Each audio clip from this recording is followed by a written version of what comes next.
Архаон. Главной причиной конца времен и по совместительству сильнейший злодей вселенной Warhammer Fantasy Battle. Звучит грозно, но только не для орков, ведь четкие пацаны родились только ради одного: стучать, стучать, стучать много!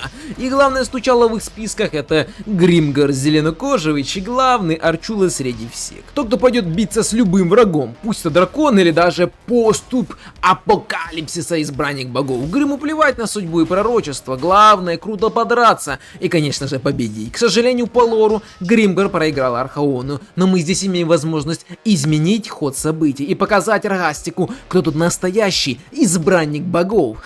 Точнее, двух богов. Суть сегодняшнего похода доказать, что мы самые крутые, поэтому выкручиваем сложность на 200%. Легендарная сложность для легендарной битвы, само собой, но есть нюанс. В нашем распоряжении только один лорд, сам Железношкур, никаких вторых армий, никакой защиты городов, только одна банда, идущая в самое пекло. И самое важное, Гримгар не имеет права умирать, ведь умирают только слабые, а Гримгар — это само воплощение силы. Один проигранный бой и поход окончен. Сможем ли мы исполнить мечту орка и показать горке-морке, кто здесь воин номер один? Узнайте в сегодняшнем видео. Гримгар, конечно, пацан зеленее зеленого и сразу выкинулся бить морду рогатому, но мы же не тупые, чтобы повторять судьбу лора. Хоть Архаон и недалеко от нас находится, но все же сначала стоит подкачаться. Поэтому наш план прост как орочий мозг. Мы зачищаем горы, качаем мышцы, набиваем пузо трофеями и только потом идем объяснять Рагастику, почему боги хаоса выбрали не того парня. Огр — это не только большие животы, но и куча проблем. Первым под горячую руку попали, как вы уже поняли, скуфы. Казалось бы, ну что тут такого? Большие, вонючие, любят пожрать, почти как мы,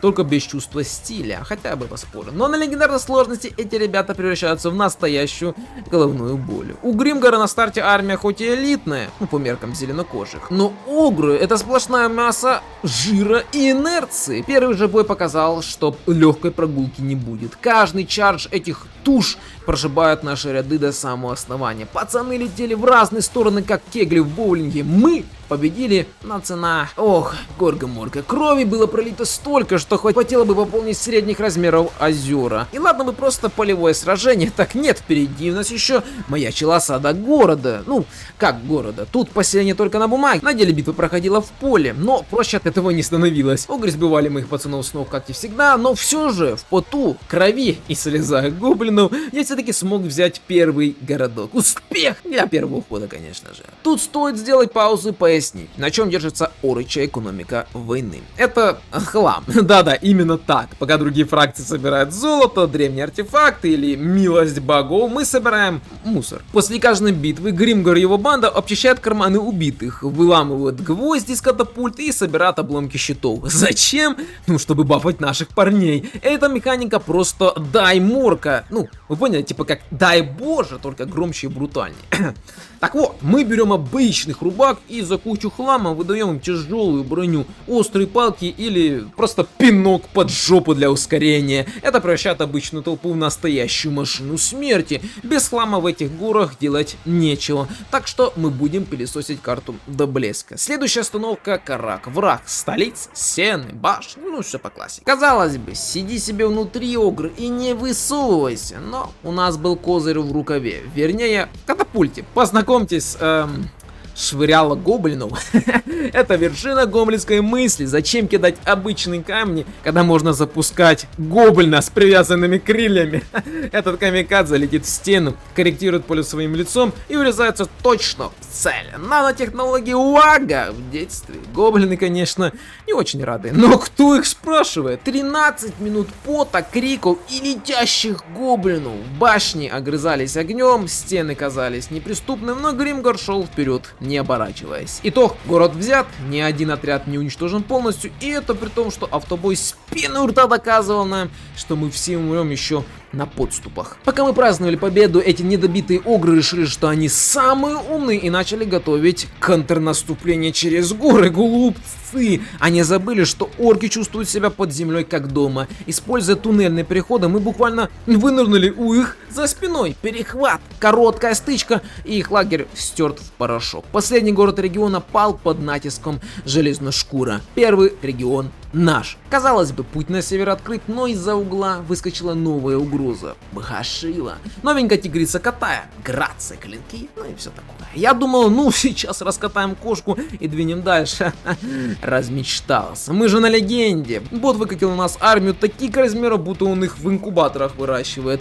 Десятки тигров, элитная пехота, первый расчет показал. Достойное поражение. Я уже был готов согласиться, но я решил дать шанс одному отряду троллей, который мы чуть-чуть подкачали хламом. И тут случилось чудо автобоя.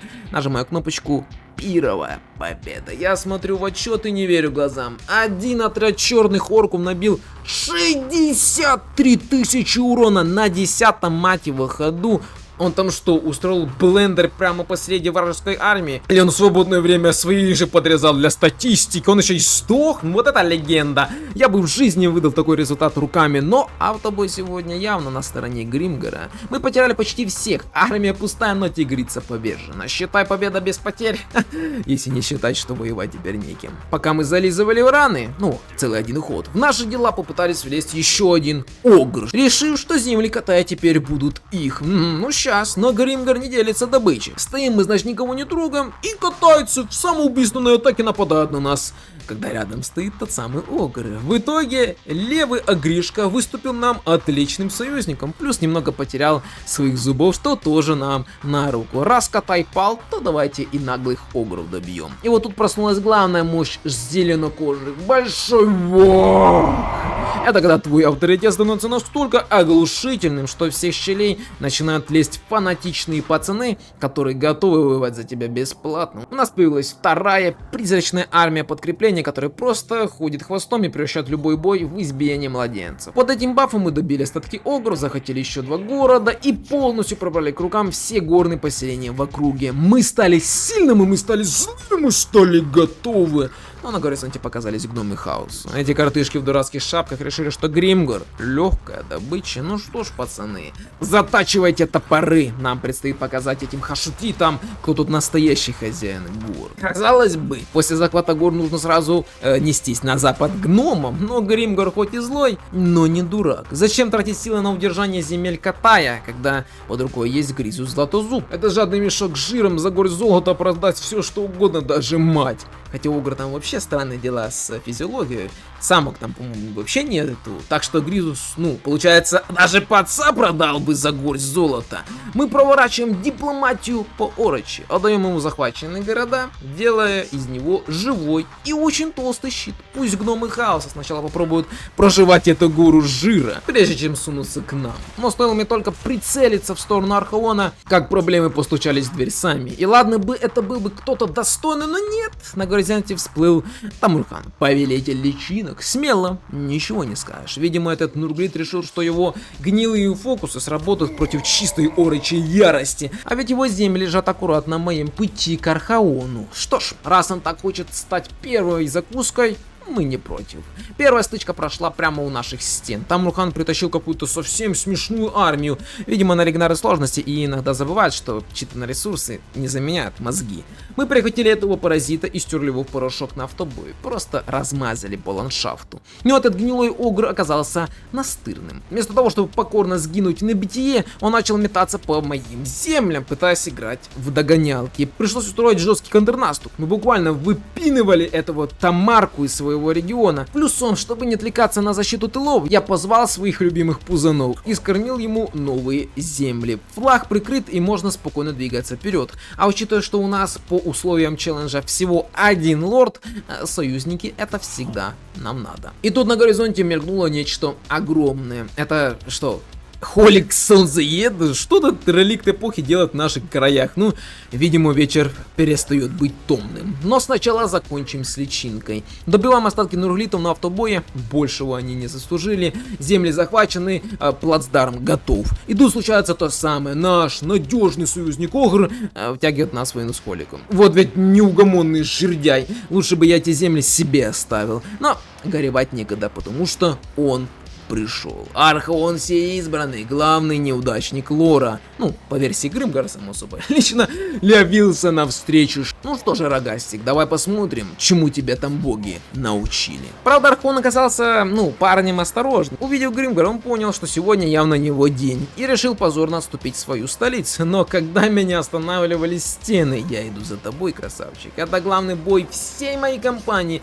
Бита за звание самого крутого пацана в этой песочнице. Авторасчет, как обычно, крутит пальцем у виска и говорит: ха, достойное поражение. Но мои 10 чёрков с этим категорически не согласны. У них есть личное сообщение для Архаона, и передавать они его будут кулаками. Начинаем по классике. Гоблины камикадзе ломают стены своими лицами, а пацаны готовятся ломать лица служителям неделимого. Кстати, забавный факт, те самые стартовые гоблины с деревянными луками прошли со мной весь путь до этой осады. Все говорят: мусорный отряд, а я скажу, не важно, что под капотом, важно, кто за рулем. Короче, сам бой шел подозрительно гладко. Архаон минут 5 стоял в сторонке, видимо, надеялся, что его фанатики справятся сами, но когда оборона начала трещать по швам, он все же решил вмешаться. Плохое решение. Как только он показался в поле зрения, Гримгар бросился сразу же на него, как голодный сквик. Бедолагу на коне просто расчленили на куски за пару ударов. Архаон пал позорной смертью у своих же стен. Повелитель конца времен, не смешите мои топоры. Еще 15 минут мы потратили на то, чтобы почистить остатки его армии, и итог 1. Победа за зелеными. Тройной вок всем причастным. Знаете, почему Грима самый крутой? Мы даже не использовали его именные артефакты, не нажимали кнопку вах и полагались на самых дешевых стрелков, и все равно любимец богов отправился на пересдачу. Легчайшая прогулка для самого четкого пацана. Но не расслабляйтесь, хаос все еще силен, и наш зеленый поход только набирает обороты. Гримгар вытирает топор ближайшего хаосита, огляделся и понял: доказывать этому миру больше нечего. Мы уже показали, кто тут главный избранник богов. А раз Архаон пал, то сдерживаться больше нет смысла. Пора выпускать зверя на полную мощь. И первым делом мы активируем большой вок прямо на остатки сил Архаона. Зачем? Ну, чтобы не просто победить, а буквально втоптать само понятие конец времен в грязь. На зов Гримгара разбегаются орды пацанов, учую запах большой драки и легкой наживы. Теперь это не просто поход одного лорда, это стихия, которую невозможно остановить. Многие спросят: стоп, а как же челлендж? Почему мы начинаем нанимать других лордов? Все просто, пацаны. Гримгар — это варбосс, а варбосс не должен отвлекаться на то, чтобы гоняться по кустам за мелкими сошками и всякими задохликами-культистами. На горизонте замаячил Холик Солнцеед, древний, огромный, могучий, абсолютно беспомощный перед яростью черного орка. Ну как черного? Обычного дикого шамана, ведь Гримгар еще добивает Архаона. Но все же, пока мы были заняты унижением всеизбранного, вокруг наших границ собралась целая толпа желающих получить по зубам. Хаоситы всех мастей, и знаете что? Это самое лучшее, что могло случиться. Гримгару не нужно искать врагов, враг сам выстроился в очередь, чтобы сдохнуть красиво. Но воевать без сцены на 10 флангов — это для гоблинов. У нас есть четкий план. Вы когда-нибудь видели условия быстрой победы у Гримгара? Я вам скажу, это какой-то пранк от разработчиков. Она настолько сложная и перегружена задачами, что я скорее выполню долгую кампанию, чем быструю. Нам нужно перебить столько фракций и захватить столько ключевых точек, что обычный игрок уже бы ливнул на 40-м ходу. Но мы не обычный игрок, мы орки. Забавно получается. Гримгар Железношкур сейчас единственный, кто реально спасает этот мир от полного поглощения хаосом. Но делает он это не потому, что он добрый и любит порядок, просто хаос мешает ему бить морды всем остальным. Как можно наслаждаться хорошей дракой, если мир превращается в безжизненную пустошь? Пока Гримгар был занят тем, что превращает лицо очередного хорнита в кровавый блин, а они только рады, на наших южных рубежах активировались старые друзья. Помните того, темного гнома, который еще в начале времен грозился прийти и все нас отобрать? Ну так вот, этот хашутит вернулся. Жаль, конечно, что Железношкур сейчас слишком далеко на севере, чтобы лично прописать этому ублюдку батин лещ и сломать этот нелепый длинный нос, но ничего. Если нельзя дотянуться до одного гнома, мы найдем другого. Мой любимый Астрозаглот Железнорук, ты следующий в очереди на вылет из моей реальности. Кстати, Арбал непобежденный, уже вполне себе побежден. Каноничнее некуда. Мой верный союзник Огр, видимо, чтобы я совсем не заскучал, втянул нас в войну еще и с Сейлом Верломным. Но мне-то что? Руки развязаны, армия пополняется хламом, а значит я готов воевать хоть на 5 фронтов одновременно.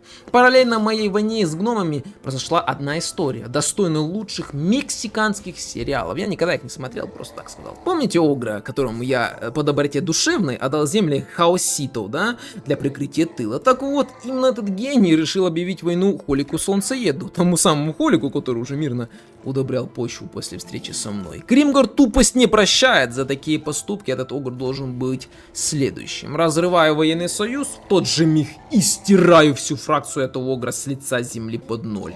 Просто чтобы вы знали, союзник Гримгора должен быть или сильным, либо мертвым. Вариант тупой и наглый ведет его только на кладбище. А теперь о наболевшем. На моих центральных землях началась самая душная игра в кошки-мышки в истории Вархаммера. Гномы, боже, как я их ненавижу! 10 сраных ходов я бегал за этими грязными коротышками по горам, моим горам. Он трепал мою столицу, грабил поселение и улетал вдаль, как только я подходил на расстояние леща.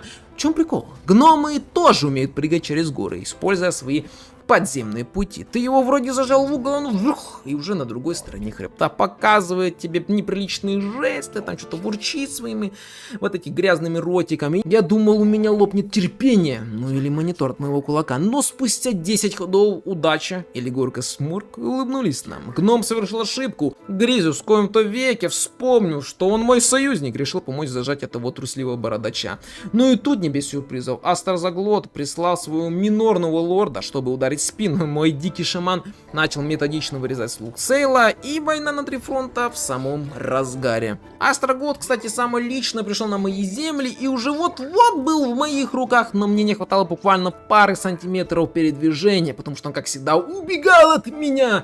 И тут мой большой орычий ум, да-да, Гримгор умеет думать, когда очень хочет кого-то убить, выдал гениальный ход. Я вспомнил, что у меня висит невыполненные квесты на именные артефакты. А за победу в этих квестовых битвах дают бонус дальности передвижения по карте. Я прыгаю в телепорт, прохожу 2 легчайших боя за ход, забираю 2 легендарных артефакта и вуаля. Очков движения хватает, чтобы настигнуть главаря Хашутитов. Голова Астрагота теперь украшает мой лагерь. Красота. Гномы начали сыпаться. Конечно, на другом фронте мой второй лорд все еще мучается с этими... Ой, славными служителями бычка. Они то в засаду сядут, то опять через горы припрыгнуть. Горка, дай мне сил не сжечь все это к чертам. Один бой даже пришлось играть руками, потому что автобой предрекал нам унижение. Но мои черные орки в очередной раз доказали, что статистика это для слабаков, а топор в черепе это аргумент. Между делом я умудрился забрать Скарсников, конфедерацию, настоящий зеленый альянс получается. И тут же активировался какой-то, странный план лиловой длани. Пошел, короче, гуглить, что это вообще такое. И оказалось, что я случайно воскресил Кайроса Судьботплета. Умирал ли он вообще, я не знаю. И что-то там где-то призвалось. Где? Зачем? Непонятно. Все в стиле Дзинча. Но, слава богу, бог перемен от меня наконец-то отстал. А значит, можно спокойно продолжать стучать по головам, не отвлекаясь на магические приколы. Гномы хаоса разгромлены. Гримгор и его зеленокожие братья доедают остатки империи Астрагота. Мой шаман орк унижает Сейла, а Гризус спокойно прибирает к рукам все, что плохо лежит. Казалось бы, финал. Как бы не так. Только я расправился с одной гнилью, и я сейчас не про Тамурхана, как нарисовалась другая. Эпидемия. Еще один лорд Нургла объявил мне войну. Что ж вы такие настырные гниляки? Я уже избил Тамарку, руками Гризуса воевал с Кугатом. Теперь ты. Пришлось отвлечься и размазать пару его армий. И тут же бам! Легион Хаоса тоже вступает в игру. Вот это я понимаю веселье, пацаны. Это уже не компания, это какой-то фестиваль мордобоя. Финальный вот! В какой-то момент я понял, что пора закругляться. Я взял конфедерацию Ажага Местника, потому что тот начал подозрительно быстро сливать империи. Я решил спасти пацана, взяв его под свой контроль. Добиваю последний городок, смотрю на статистику и вуаля! Долгая кампания выполнена. Короткая завершилась где-то там по пути. Я даже не заметил. Архаон пал от моей руки. Мой дикий шаман уже захватил земли Сейла и выдвинулся за головой Виллиджа. Гримгор с верным лордом Орком успешно отбивает атаки Нурглитов. Скарсник с гоблином кошмарит легион Хаоса на севере, а Ажах устраивает ад для империи людей. Значит, что я скажу? Война только началась. Конца у нее не будет и быть не может. Гримгор выполнил свою задачу. Он доказал всем, от жалких людишек до самих богов хаоса, кто здесь вершина пищевой цепочки. Хаос на грани истребления, а орки только вошли во вкус. Горка-мурка довольный. Зеленый побеждать, зеленый стукать вечно, ведь орки это... Вот так вот.